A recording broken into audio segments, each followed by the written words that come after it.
This is section 9.2. We're going to spend 2 days on ellipses. We're going to start with the definition of an ellipse. Remember, we're looking at different types of conic sections. And an ellipse is a set of all points, the sum of whose distances from two fixed points is a constant. In other words, if I pick this point, this is my ellipse right here, if I pick this point on the ellipse, this distance from the point on the ellipse to the first focus, plus the distance from here, from the point on the ellipse to this focus, this distance, d1 plus d2, is the same regardless of which point I pick on my ellipse. So for example, if I were to take this point instead, and then I were to add up the distances from here to here, it would still be the same thing. I would have a distance d1 plus a distance d2. These distances added up would be the same as these two distances. I could pick a point here, here, here, here. It doesn't matter which point I pick on the ellipse.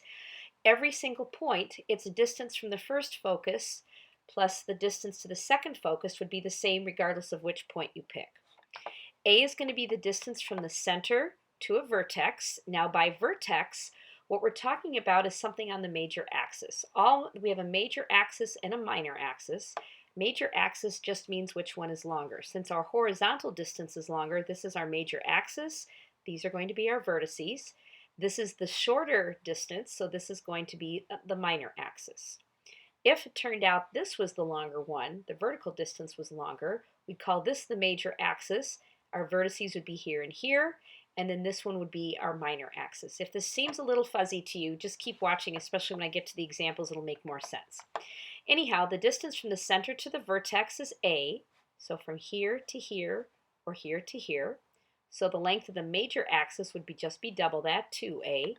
The distance from the center to the edge of the minor axis is B, so this whole thing is 2B, it's the length of the minor axis. And then C is the distance from the center to a focus. So this is C, and then this is C as well. Now we're going to talk about a new term called eccentricity. It's the measure of the ovalness of an ellipse. It's going to be some number between 0 and 1. If it's closer to 0, it'll be more like a circle. If it's closer to 1, it'll be stretched more like an oval, kind of like this right here. It'll be a little bit squashed. And the way you find eccentricity is dividing C over A. The distance from the center to the focus divided by the distance from the center to the vertex. That will tell you what the ovalness of the ellipse is. Now, it turns out we have an interesting property about ellipses. If you were to measure this distance right here, and we're using the Pythagorean theorem, this is C, and this is B, and this is a right triangle here. And then to find the hypotenuse, you would go this squared plus this squared, take the square root, and it would be the same. This distance would be the same because we're going right here from this point. This point is smack dab in the middle. It's right on the axis here. So that means this distance and this distance are congruent. It turns out that when you double it, it's the same as the length of the major axis.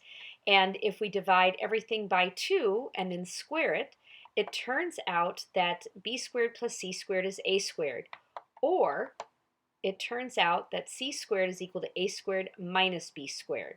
So remember that this is not the same as the Pythagorean theorem. The Pythagorean theorem had c squared is equal to a squared plus b squared. And a common mistake that students make is they get that mixed up. So make sure you're very clear about that. Just take a look at, by the way, the second part of your formula sheet. You'll see where it has that c squared is a squared minus b squared. So there is no reason for you to make that mistake and call this plus.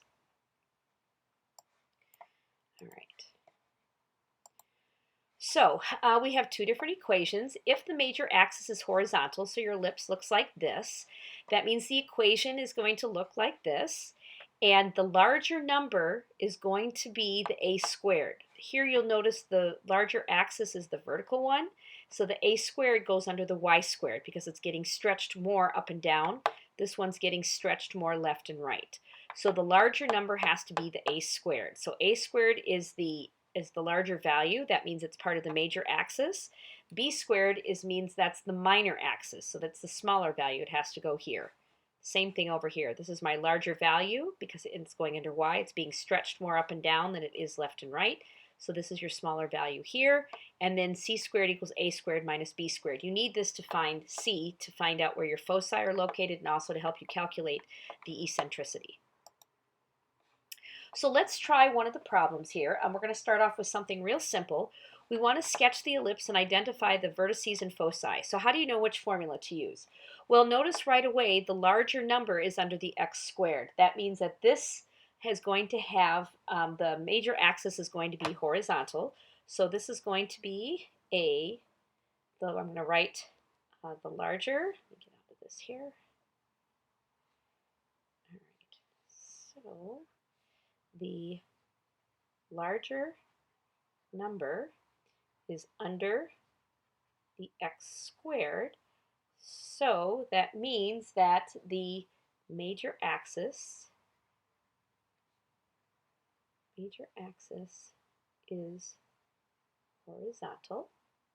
All right, so first of all, I'm just going to identify a few things. So this is going to be my a squared. So that means a is equal to 3. This is going to be my b squared. B always represents the smaller number. It goes with the minor axis. So b is equal to 2. And remember, c squared is equal to a squared minus b squared. So I'm just going to say c squared is equal to 9 minus 4. Now, if you get a negative number here, that means your a squared and b squared is wrong. There's no way that this can ever be negative because you have to take the square root, and we're not dealing with imaginary numbers in this. So c is equal to the square root of 5. Actually, we'll say plus minus, and actually it's the same thing here, and you're going to see why in just a minute. So since our major axis is horizontal, that's going to help us figure out the next part. We're not adding or subtracting to the x or y squared, so that means our center is at 0, 0. So let's go over here. We're going to have this as x, this is y. We're going to do tick marks of 1. So here's my center. Okay, so then let me do that a little bit better. Make that a little bit neater. There we go. I think that's a little better. And so now the vertex, notice that our a is 3. So we're going left and right 3 units from the center. So we're going to go 3 units to the left and 3 units to the right. So plus and minus 3, 0. And the foci, again, the foci have to be on the major axis. So it's going to be plus and minus radical 5, 0. And if you take your calculator, it turns out that this is equal to approximately plus or minus 2.2. So now if we, and I almost forgot, we have the eccentricity. Eccentricity is c over a, and you keep it positive. So this will be radical 5 over 3. So this is your eccentricity. All right, so now if we graph this, so our center's at 0, 0. Our vertices, we're going to have one here and one here. So since it's on the major axis and a is 3, we're going to go 3 to the left, 3 to the right. I should say since the major axis is horizontal. The minor axis, that's going to tell us how far up and down to go. The minor axis was the vertical one. And then the foci about 2.2. So right about here and then right about here. And you don't have to draw anything through the foci, just through these vertices. And I'm sorry this is not very good, but I think you'll get the idea. Okay, so that's what that looks like. All right, so this is when we had the major axis was horizontal. This next example, or I guess it still is, actually this next example, you'll notice that now the major axis is going to be vertical. And I know that because this is my larger number. So since it's below the y squared, that means that that means that the major axis is going to be vertical. So let's just label here before I forget. This is the y-axis, the x-axis. We'll do tick marks of 1. And so now, since this is my larger number, that's always the a squared. The b squared is the smaller number. That's going to be for your minor axis. So that means that a is equal to plus and minus 5. B is going to be equal to plus and minus 3. C squared is going to equal a squared minus b squared, so 25 minus 9, which is equal to 16.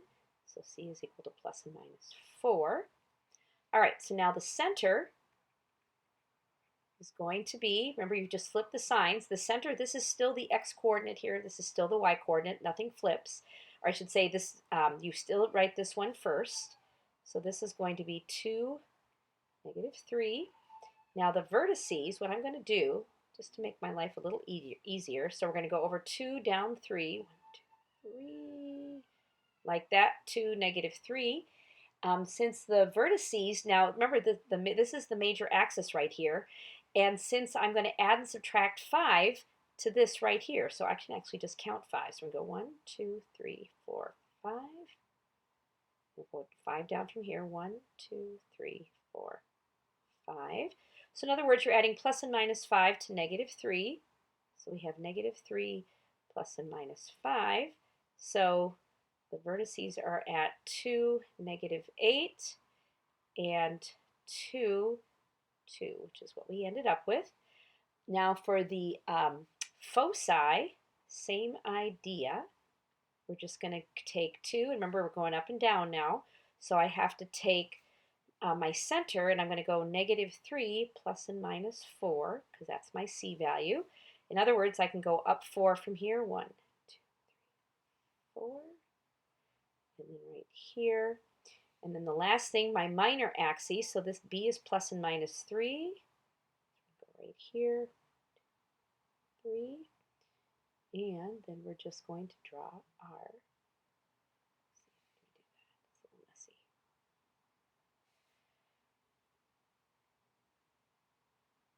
Like this, and like this. There we go. And then the eccentricity, you're just going to take C divided by A. It's always positive. We're going to go 4 divided by 5, and that's your answer. Okay, so again, your eccentricity always has to be something between 0 and 1. By the way, everything that I've been doing, it's right here on that second part of your formula sheet. Top was parabolas, now we're looking at ellipses, and this has everything for you. So notice that if the major axis is horizontal, the a squared goes under the x squared, major axis is vertical, a squared goes under the y squared. Center is still hk. To find the vertices, if it's major, you just add and subtract a to the h. Here you add you add and subtract a to the k, because this is for vertical. And foci, you just add and subtract c to the first coordinate if its major axis is horizontal.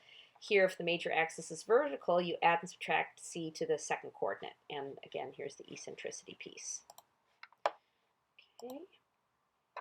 Now, this one has a little twist because it's not in a form we're used to seeing. So what we have to do is we have to set it equal to 1. So in other words, you have to divide everything by 100. And when you do that, you end up getting x squared over 4 plus y squared over 25 is equal to 1. Okay, so this is the y-axis, here's the x-axis, and we'll do ticks of 1 again. So what we're going to do is, so this is my a squared, so that means a is equal to plus and minus 5. This is my b squared, so b is equal to plus and minus 2. So c squared is equal to 25 minus 4, which is 21.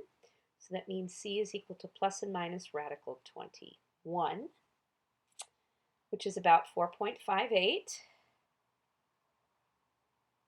So now our center is at 0, 0, because we're not adding or subtracting anything to the x and y coordinates.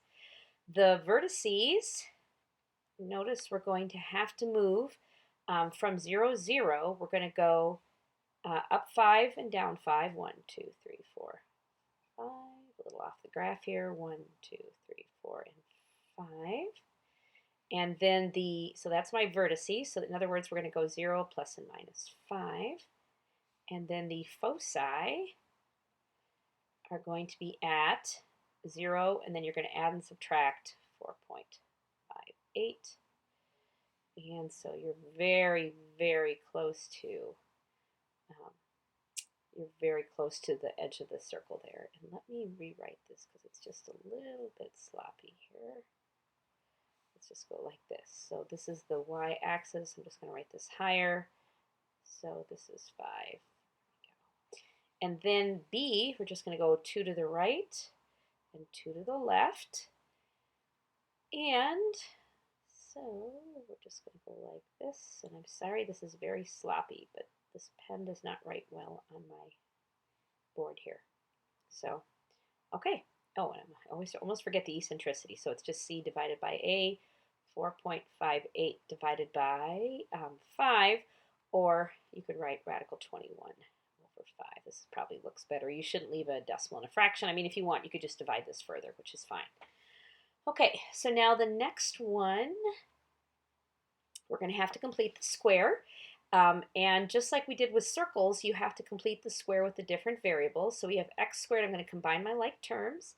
So we have x squared plus 6x, and then plus 4y squared minus 8y is equal to negative 9. Now we are going to have a little twist because notice you have a coefficient here of 4. Now this part's easy. I'm just going to take half of this and square it, plus 3 squared.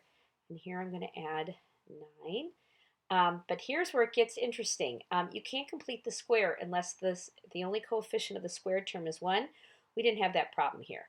But down here, and let's just finish completing the square with the x's, I'm going to pull the 4 off. So now you're going to have y squared minus 2y, leave a space, is equal, I'll combine these just to save room. Now you're going to take half of 2, which is 1, and square it. So it looks like you've added 1 to the problem, but notice you have to multiply it by 4. It's trapped inside these parentheses, and when you pull it out, it gets multiplied by 4. So what I've really done is added 4 to the left side, so that means I have to add 4 to the right side. So now we're going to have x plus 3 squared plus 4 times y minus 1 squared. There's a minus here, so that's why I have to have a minus here, is equal to 4. But we're not done yet because in order to be an ellipse, the standard form has to be set equal to 1. So I'm going to divide everything by 4. And now I'm going to have x plus 3 quantity squared over 4 plus y minus 1 quantity squared over 1. It helps if you have a number there, even if it is just 1. And then this is equal to 1. So since this is the bigger number, my a squared is 4. That means a is equal to plus and minus 2. My b squared is equal to 1, which this is easy. B is equal to plus and minus 1. And then my c squared, I'm sorry, it's flashing that message at me. C squared is equal to 4 minus 1.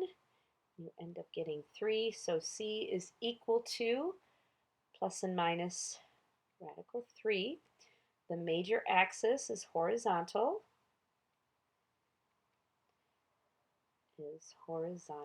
And I don't want to forget to do my eccentricity this time. So this is just going to be radical 3 all over 2. Remember, radical 3, that's the same as plus and minus 1.73. Plus and minus 1.73. So now we have the vertices. I almost forgot our center. This is different now. Our center is going to be at negative 3, 1. So this is x, and this is y, and I have tick marks of 1. So we have our center at negative 3, 1. And then we're going to go from the vertices, since our major axis is horizontal, I have to go plus and minus 2. So we'll go 2 to the right and 2 to the left. And then, so now that means this is now going to be negative 5, 1 and negative 1, 1. And so then our foci are going to be at, let's go back here a minute, foci. There we go. So the foci, if we're just going to add 1.73, add and subtract it to negative 3. So you can just write this as negative 3 just to make our lives a little easier here. 3 comma 1. It turns out you're going to be right about here. It's 3 points. Let's see here. It's 1.73 over. Oh, I thought I had the decimals written down somewhere. I'm not going to worry about it. So it's actually going to go right about here. And then the minor axis. So we're going to go up and down 1 from here. And let me just draw our ellipse. Okay, there you go. Just draw a line in here. So Ooh, we can separate the problem from the drawing. Okay then. All right, so just some homework hints. 45 is going to be tricky. You're going to end up with a fraction under the x plus x minus 1 squared part once it's in standard form. It's supposed to look like that. It's going to be x minus 1 squared, and it's over some fraction. So I think you have a homework problem where you have to identify what a squared and b squared are. So it's the same thing, but I'm just saying you have one in the homework where it's got a fraction in it too. So anyways, I hope you all have a good weekend. I'll see you on Monday and I'll take questions. If you have questions over the weekend about any of this, please feel free to email me and we'll talk about this Monday. And then Friday on the 15th, we're going to have our chapter 9.1 to 9.3 test. And remember, all the stuff I've done today is the second part of the formula sheet.